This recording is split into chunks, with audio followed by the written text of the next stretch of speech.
বিসমিল্লাহির রহমানির রহিম। ঈদ মোবারক। কেমন আছেন সবাই? আশা করি সবাই ভালো আছেন। আজকে মানে রাত পোহালে ঈদ, এজন্য আমি আজকে একটু ব্যস্ত, সবাই ব্যস্ত ঘরের রান্না বাড়ার জন্য। তো এখন আমি ডিপ্লোমা দুধ নিয়ে নিছি এখানে। ডিপ্লোমা দুধ দিয়ে মানে আজকে সব মানে করব, ই কি বলে ডেজার্ট বানাবো 3-4 রকমের। তো এখানে ডিপ্লোমা দুধটা জাল দিছি। তো এক এখানে দুইভাবে জাল দিতেছি। একটা হচ্ছে আপনার কর্নফ্লাওয়ার দিয়েছি একটু ঘন হওয়ার জন্য, চিনি দিয়েছি এটার মধ্যে, এটা হবে ঘন। আর এটার মধ্যে দিয়েছি হলো আপনার চিনি আর এলাচ, লং, দারচিনি, তারপর হচ্ছে গরম কী বলে ওই তেজপাতা, এগুলো দিয়ে এটাকে অনেকক্ষণ জাল দিব, এটাকে অনেক ঘন করব। এটা হচ্ছে লাচ্ছা সেমাই আর এই লম্বা সেমাইটা রান্না করার জন্য এটা করলাম। আর এখানে আপনার এই কী বলে ব্রেড মালাই করার জন্য করে নিচ্ছি, কাজু বাদাম আর কিশমিশ রেডি করে রাখছি। আর ব্রেডটাকে চারপাশ দিয়ে কেটে রাখছি, কেটে এটাকে মানে গোল বোলের মধ্যে নিয়েছি। চারকোনা বোল হলে ভালো হয়, আমার ছিল গোল বোল। তো ওই যে দুধটা জাল দিয়েছি কর্নফ্লাওয়ার দিয়ে, দুধ আর চিনি, ওই দুধটা এখানে ঢেলে দিলাম, আস্তে আস্তে করে দিয়ে দিতেছি। তো দুধটা পাউরুটির মধ্যে চুষে যাবে। তো চুষে গেলে পরত পরত করে দিতে হবে আপনার এখানে। এটা এই যে দুধটা দিচ্ছি, এরপরে এই যে এখন কিশমিশ দিয়ে দিচ্ছি, কিশমিশ, তারপরে হচ্ছে আপনার কাজু বাদাম দিয়ে এই যে আমার হয়ে গেল। এটা 3-4 পরতে দিয়েছি কি ব্রেড মালাই। অনেক টেস্ট হয়েছে, অনেক। এই দুধটা একদম চুষে যাবে, একদম লেভেল হয়ে যাবে, সমান সমান হয়ে যাবে। আর হলো পাউরুটিগুলো ফুলে যাবে। মানে এটা খেতে এত টেস্ট, এত মজা, বলার মতো না, খুবই টেস্ট, অনেক টেস্ট। এটা ফ্রিজে রাখবো, ফ্রিজে রেখে তারপরে ঈদের দিন সকালে এটা পরিবেশন করব। মানে এখন যা যা বানাবো সবই ফ্রিজিং করে রাখবো ঠান্ডা হওয়ার জন্য। তো এখন আমি ইসের জন্য, পুডিংয়ের জন্য সব ব্যবস্থা করতেছি। এখানে আমি ডিম নিয়ে নিয়েছি, ডিম, তার ডিম আগে এটাকে ফেটবো, ডিমের সাথে একটু চিনি মিক্সড করব।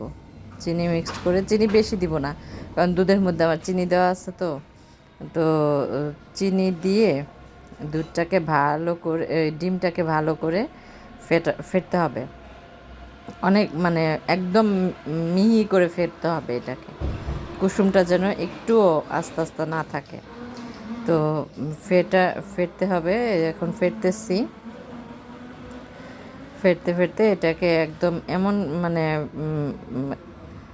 তরলের মতো হয়ে যাবে, যেন না হয়। এখানে আমি ওই দুধটা, কর্নফ্লাওয়ার দেওয়ার দুধটা ছেড়ে দিচ্ছি। তো দিয়ে এটাকে আবারও ফেটতেছি, মিক্সড করতেছি, এটার একসাথে মিক্সড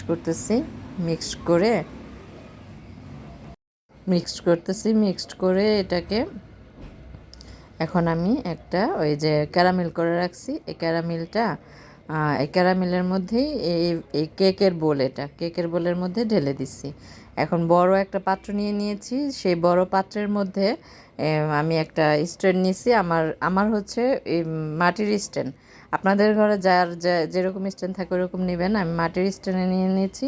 তো এখানে পানি দিয়ে দিব, পানি দিয়ে, আমার তো আর নাই, ওভেন নাই, ওভেন থাকলে আর এই কষ্টটা হইতো না, একদম ওভেনে ঢুকাই দিতাম, হয়ে যেত।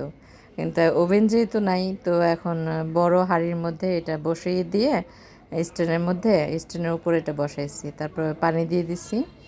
পানি দিয়ে তো এখন এটার মধ্যে আমি কেক বলতো ঢাকনা নাই, এটার মধ্যে আমি একটা প্লেট দিয়ে ঢেকে দিচ্ছি। তো উপরে একটা পুতা দিয়ে দিচ্ছি যেন না হয়, ভিতরে পানি না ঢুকে এটার জন্য এটা একটা ঢাকনা দিয়ে এখন ঢেকে দিব। এটার মতো এটা হতে থাক, এটা হয়ে যাবে। ওভেন থাকলে তাড়াতাড়ি হয়ে যেত, যেহেতু ওভেন নাই, কিছু করার নাই। এখন আমি এটা নবাবী সেমাই রান্না করার জন্য এই নবাবী দুধ দুধ দিচ্ছি, গুঁড়া দুধ, তারপর কনডেন্সড মিল্ক, চিনি, কর্নফ্লাওয়ার, আগার আগার পাউডার, তারপরে এগুলো দিয়ে জাল দিতেছি। ও ডানু ক্রিমও দেওয়া হয়েছে এর মধ্যে, ডানু ক্রিমও দেওয়া হয়েছে। তো এগুলো দিয়ে এখন আমি এটা ভালো করে জাল দিতেছি। জাল দেওয়া শেষ। এখন সেমাইটা ঘি দিয়ে ভাজতে হবে আমার। আমি নিয়েছি লাচ্ছা সেমাই। তো লাচ্ছা সেমাইটা ঘি দিয়ে ভাজতে হবে। ভাজার সময় খেয়াল রাখবেন যেন পুড়ে না যায়। একদম অল্প আছে, একদমই অল্প আছে এটাকে ভাজতে হবে। হালকা ঘি, মানে ঘিটা দিলে ভালো একটা ফ্লেভার আসে, ঘিয়ের ফ্লেভার আসে। তেল দিয়েও করা যায়, কিন্তু ঘিটা দিলে এটার ফ্লেভারটা ভালো একটা ফ্লেভার আসে। নবাবী সেমাই বলে কথা, তাই না? এখানে চিনি দিয়ে দিচ্ছি। চিনিটা কম দিছি কারণ দুধের মধ্যে চিনি আছে, তো এই জন্য এখানে সেমাইটা ভালো করে নাড়তে হবে আর হালকা আঁচে নাড়তে হবে যেন পুড়ে না যায় আপনার। আর চিনিটা যেন ভালোভাবে সেমাইয়ের সাথে মিশে যায়। চিনিটা যেন দানা দানা না থাকে, দানা দানা না থাকে। দানা দানা থাকলে তো আপনার খেতে গেলে কামড়ের মধ্যে লাগবে, দাঁতের মধ্যে লাগবে। তো সেজন্য দানা দানা না থাকে, এজন্য ওইভাবে ওই মতো এটাকে ভাজতে হবে খুব ভালো করে। ভালো করে ভেজে একদম অল্প আছে যেন না, ধৈর্য সহকারে এটা ভাজতে হবে। আমার ভাজা শেষ। এখন এটাকে আমি একটা বোলের মধ্যে নিয়ে নিচ্ছি।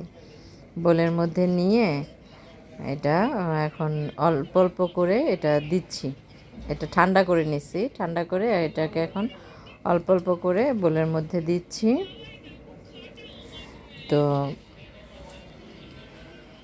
এগুলি সব ফ্রিজিং করে রাখবো, তো এই জন্য আমি রাতের বেলায় সব করে রাখতেছি যেন সকালবেলা আমার হ্যাসেল না করতে হয়। আরও তো রান্না আছে, তো সেই জন্য আমি সেই যে আগার আগার পাউডারটা দিয়েছিলাম দুধের মধ্যে, সেই দুধে এখন আমি একটু নারকেল কুচি দিয়ে নিচ্ছি, তারপর কাজু বাদাম, কিশমিশ, এগুলো দিয়ে এটাকে একসাথে মিক্সড করে নিই। মিক্সড করে তারপর দেখেন সেমাইয়ের মধ্যে কীভাবে ঢালতে হয়। এটাকে আগে কাজু বাদাম, কিশমিশ, আবার চীনা বাদামও দিয়েছি সাথে, কাঠবাদাম, চীনা বাদাম, কাজু বাদাম, এগুলো দিয়ে এখন নাড়লাম, নেড়ে মিক্সড করলাম। মিক্সড করে এখন এটাকে সেমাইয়ের মধ্যে আস্তে আস্তে ঢালতে হবে। এটা ওই যে ব্রেড মালাই যেরকম আপনার করতে হয়, কি বলে, পরতে পরতে দিতে হয়, এটাও পরতে পরতে দিতে হবে। আমি এখন এটা ঢেলে দিলাম, তারপর আবার সেমাই দিব, এর উপরে আবার সেমাই দিব। সেমাই দিয়ে এটা, হ্যাঁ, সেমাই দেওয়ার পরে আবার এটাকে আবার এর উপরে আবার ওই ক্রিমি দুধটা আমি ঢেলে দিব। ক্রিমি দুধটা ঢেলে দিব, যেহেতু ফ্রিজে রাখবো, ফ্রিজিং করব। তো ফ্রিজে রাখার জন্য আমি এখন এখানে 3টা আইটেম দেখাইলাম, 3টা আইটেম আমি ফ্রিজিং করে রাখলাম। তো আর কথা বাড়াবো না, ভিডিওটা লম্বাও করব না। ভালো লাগলে সবাই লাইক কমেন্ট করবেন, শেয়ার করবেন, আর আপনারাও করে খাবেন, খুব মজা পাবেন। ভালো হয়েছে, অনেক মজা হয়েছে, আমি টেস্ট করে দেখছি, অনেক মজা হয়েছে। তো খুব মজা হয়েছে। তো আল্লাহ হাফেজ, আসসালামু আলাইকুম।